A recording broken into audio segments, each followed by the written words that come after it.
Hi everyone, today I have come with a book recommendation or a book review or whatever you want to call it. It is my opinion about a book. So this book is The Last Days of Cafe Leila by Donia Bijan, and the story is set in pre-revolution and post-revolution Tehran.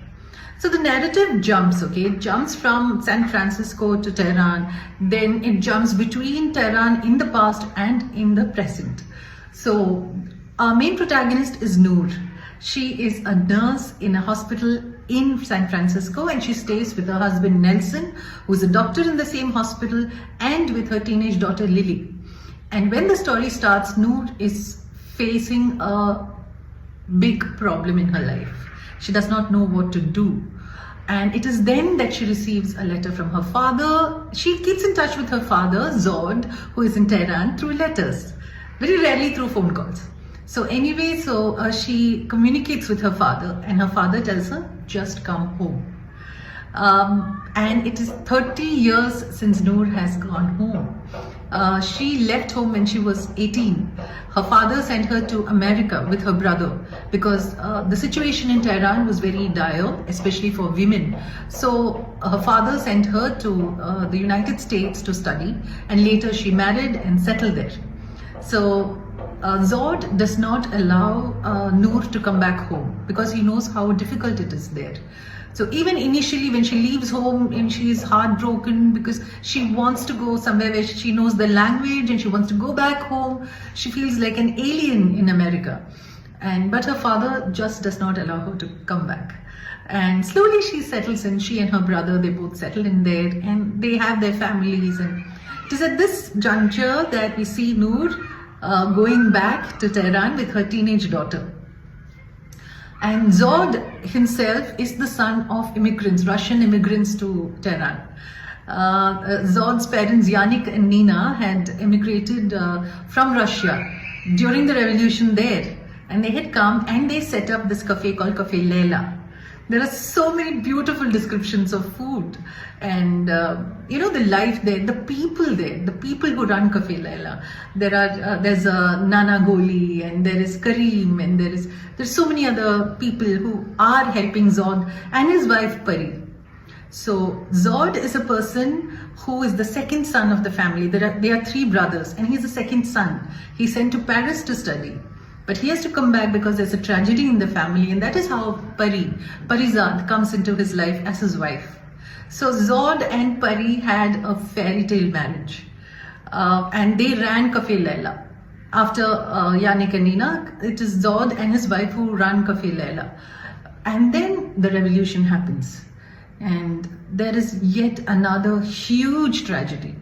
And that is when Noor and her brother are sent to America. So now we see Noor coming back. Noor has a very idyllic view of Tehran. And for her, it is all the beautiful things that she did as a child. So she comes back with Lily. Lily is absolutely miserable. She does not want to go with her mother. She does not want to go to Tehran. She does not want to go to this place where she feels it is so alien. And she feels that, she does not know anything. She finds a lot of regressive people and she hates it there. But Noor is trying to come to terms with her situation in life.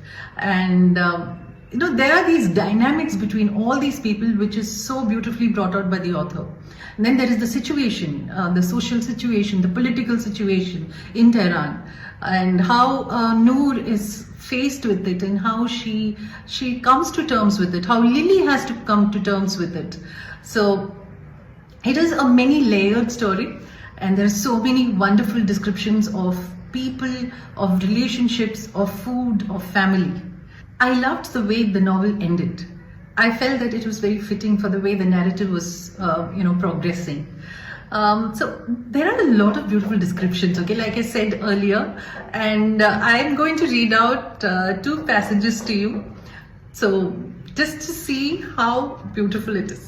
Okay, so the first is about Nina, who is a Russian immigrant and who is in Tehran. Okay, so she's in the cafe, and they say Nina brought tea cakes to grandmothers, aunts, and young girls already enchanted with this beauty.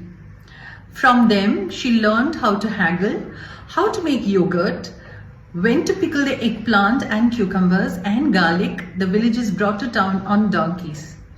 When December brought snows and the street lost power, they learned about Yalda, the Persian winter solstice celebration, and they lit the cafe with candles, filled ceramic bowls with pomegranates, dried fruits and nuts, and cooked enormous pots of hearty ashreshte, a thick noodle soup stirred with whey. It was a night so cheerful and memorable, full of storytelling and feasting, that for years it remained a neighborhood tradition to gather at Cafe Leila for the solstice. So that is Nina coming to terms with her life, and how this is pre-revolution Iran, okay, where women had a lot of freedom. And that is when Nina, the Russian emigre, came to Tehran. And later we see how Pari, who was brought up in Tehran, finds it so difficult. Nina's daughter-in-law finds it so difficult to transition between pre-revolution and post-revolution Tehran. And now I will tell you another description. Okay, I'm like quite entranced by all these descriptions in this book. So yeah, quote.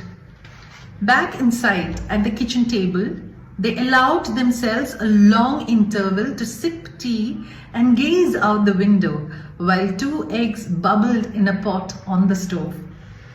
They sat like a tableau inside a snow globe, enclosed in their quiet world, until lunch preparations shook them up. After breakfast, Zod swept the ashes from the grill and spread them near the entrance so customers wouldn't slip on the ice. He soaked prunes and took out meaty shanks to roast with onions for plum soup. He shaped chickpea patties, strained yogurt, and stirred quince custard. So you have a lot of descriptions like this, okay, and then of people and of how they interact with each other, and of love and family and home, and where you can call the place that you can call home.